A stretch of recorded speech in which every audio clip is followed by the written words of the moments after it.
Në lagjen periferike të Vlorës në zonën ushqimore, godinës i shkollës së mesme Shaban Demiraj do t'i jepet një funksion i ri. Bashkia e Vlorës ka vendosur që ndërtesa e cila ka qenë boshatisur vitet e fundit të përshtatet për të vendosur zyrat e ndërmarrjes së shërbimeve publike dhe sektorin e ndriçimit rrugor.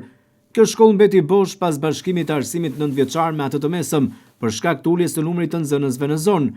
Pas vlerësimit të gjendjes së objektit, bashkia ka marrë vendimin ta shfrytëzojë godinën për nevoja administrative, duke synuar ta rikthejë atë në funksion përmes investimeve të nevojshme.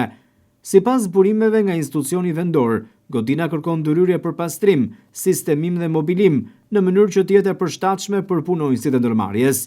Pasi të kryen investimet, zyrat e ndërmarrjes së shërbimeve publike dhe ndriçimit do të zhvendosen nga mjediset aktuale, ku ndodhen së bashku me ndërmarrjen e pastrimit drejt hapësirave të reja të rikonstruktuara. Objekti i shkollës ofron kushte më të mira pune dhe ambiente më të gjera, çka pritet të përmirësojë edhe cilësinë e shërbimeve ndaj qytetarëve. Gjimnazi Shaban Demiri këtu në lagjen Kushtrimi do të jetë godina ku do të vendoset ndërmarrja e shërbimeve publike dhe ndriçimit rrugor të qytetit. Vendimi i Këshillit Bashkiak i ka hapur rrugën marrjes së kësaj godine për ta përdorur për një prej ndërmarrjeve kryesore të Bashkisë së Vlorës në sektorin e shërbimeve publike.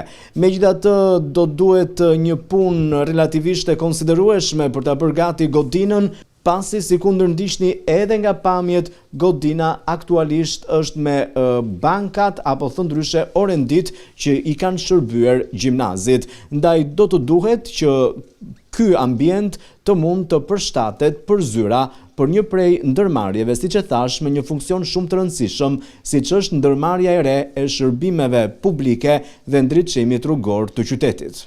Ky ndryshim vjen pas reformës së fundit të miratuar në Këshillin Bashkiak, ku ndërmarrja e shërbimeve publike është bashkuar me sektorin e ndriçimit, ndërsa ndërmarrja e pastrimit është integruar me atë të gjelbërimit.